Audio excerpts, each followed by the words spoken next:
Fala, galerinha aí do segundo ano! E aí, tudo bem com vocês? Que legal! Hoje nós vamos iniciar uma videoaula falando sobre dilatação, ou seja, corpos sólidos que se dilatam. Por exemplo, eu tenho uma barra metálica, ela ganha calor, o sol incide sobre ela, ou até mesmo a gente pode aquecer com uma chama e aí essa barra, quando ganha temperatura, ela se dilata. Vamos entender o conceito da palavra dilatação, né? Ou seja, quando nós pensamos na dilatação, nós estamos pensando no campo microcósmico, né, partículas que elas estão com uma distância média, né, ou seja, existe uma distância média entre as partículas. À medida que eu aqueço essas partículas, o que acontece?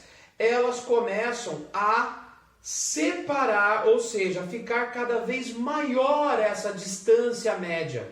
Então, quando nós ampliamos a distância média entre as partículas, nós estamos dizendo que este corpo está se dilatando. Ou seja,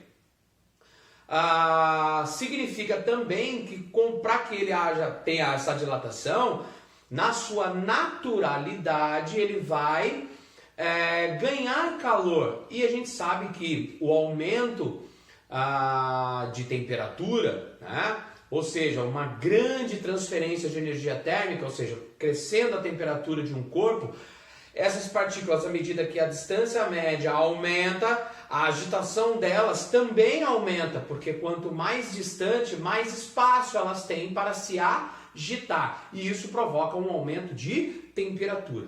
Bom, hoje nós vamos falar sobre 3 tipos de dilatação de corpos, né? Ou seja, preferencialmente hoje nós falaremos sobre os corpos sólidos, né?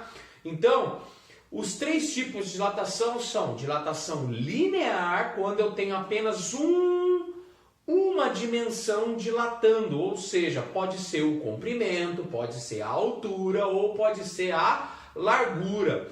Um comprimento só nós chamamos de dilatação linear. Depois nós vamos falar sobre dilatação superficial. E a dilatação superficial eu vou utilizar 2 dimensões, ou seja, eu vou dilatar uma área, uma superfície, né? E por último falaremos sobre dilatação volumétrica. O que nós estamos querendo dizer com isso? Que nós vamos dilatar 3 dimensões, ou seja, altura, largura e comprimento, tá? E agora que eu estou falando de dilatação volumétrica, eu estou expandindo o meu corpo para 3 dimensões. Eu estou expandindo o meu corpo em 3 dimensões. Vamos lá? Vamos iniciar então com a dilatação linear. Vem comigo. Ó, dilatação linear, ela para que a gente possa calcular essa dilatação linear, nós utilizamos esta equação que envolve L igual a L0 vezes alfa vezes delta Tzão. Ou seja, o delta, como nós já vimos na física, significa variação. Ou seja, final menos inicial. Mas de quem? Nesse caso, o Tzão vai representar a nossa temperatura. Ou seja, variação de temperatura. A temperatura final menos a temperatura inicial. Maravilha. O meu alfa, que está em verde, ele é chamado de coeficiente linear. O que é isso, professor? Coeficiente linear. Coeficiente linear é uma constante que vai determinar a capacidade que um determinado corpo tem para se dilatar. Tem corpos que se dilatam muito mais do que outros. Por quê? Porque o seu coeficiente de dilatação, ou seja, sua capacidade para se dilatar, ou seja, aumentar a distância média entre 2 partículas, é muito maior do que outros corpos. E aí é que entra a grande diferença quando nós dilatamos, por exemplo, um metal de uma borracha, por exemplo, né? Possuem coeficientes de dilatação muito diferentes, né? E a capacidade de aumentar a distância média entre as partículas também é muito diferente.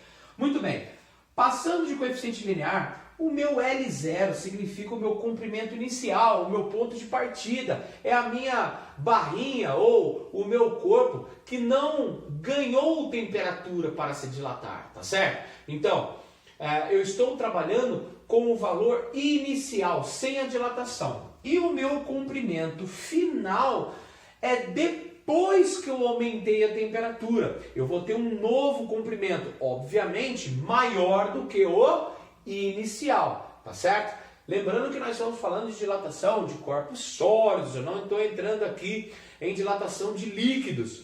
Até porque na dilatação dos líquidos nós temos um comportamento estranho, um comportamento anômalo da água que vai ter um comportamento diferente do que a gente está falando aqui. Já temos um vídeo aí no nosso canal sobre a dilatação dos líquidos envolvendo o comportamento anômalo da água. Assiste lá que você vai entender o que eu estou falando.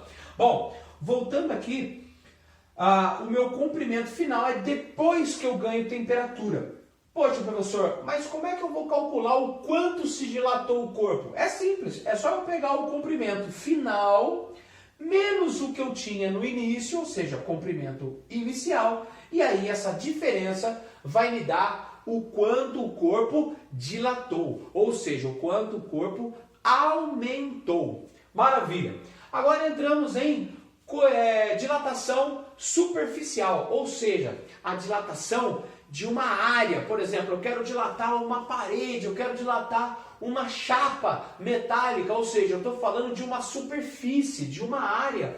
Então, a nossa formulinha vai ser bem parecida com a linear, mudando alguns aspectos.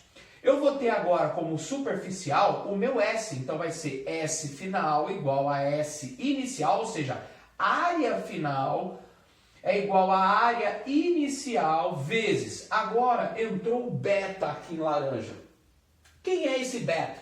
Esse beta é o coeficiente superficial, que significa a capacidade que um corpo tem de expandir a sua área, tá? Bom, professor, mas este balãozinho que o senhor fez aqui, por que ele significa que o beta é igual a 2 vezes o meu alfa?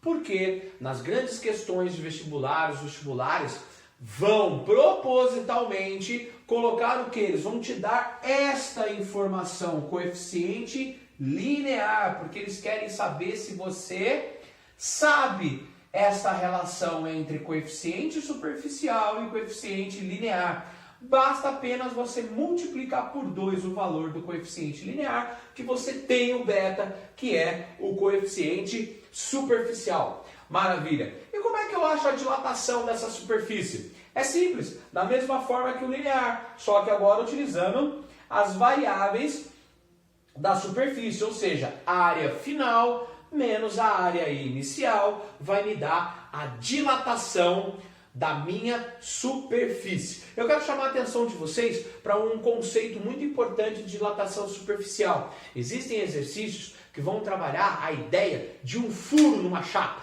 Por exemplo, o cara pega uma serra-copo, por exemplo, e faz um buraco numa chapa metálica. E aí ele coloca, teoricamente, bom, se eu esquentar essa chapa, o que é que vai acontecer com o buraco?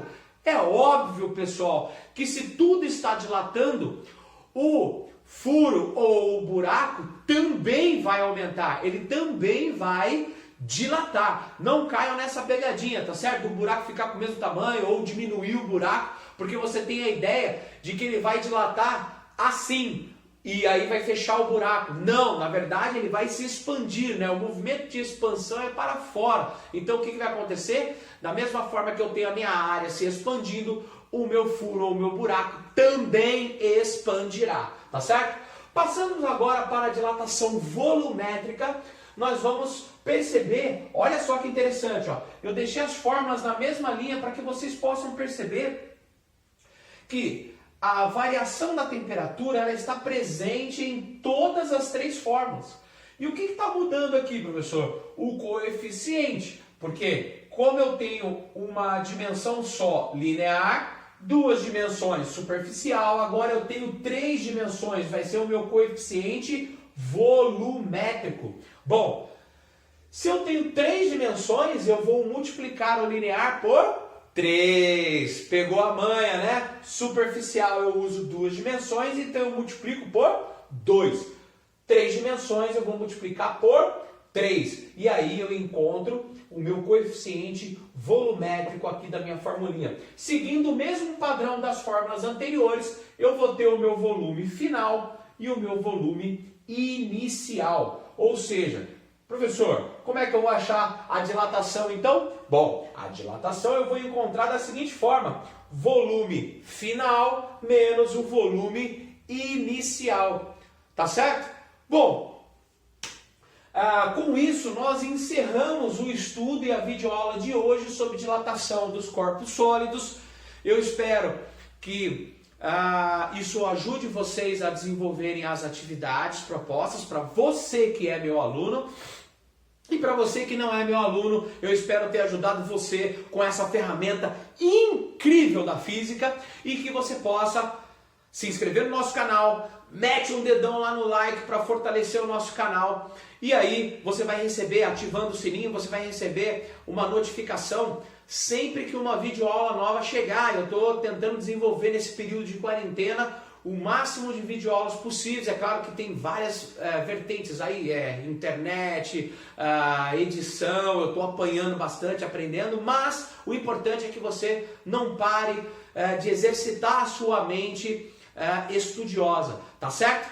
Então, para vocês, eu deixo o meu grande beijo, o meu grande abraço e tchau!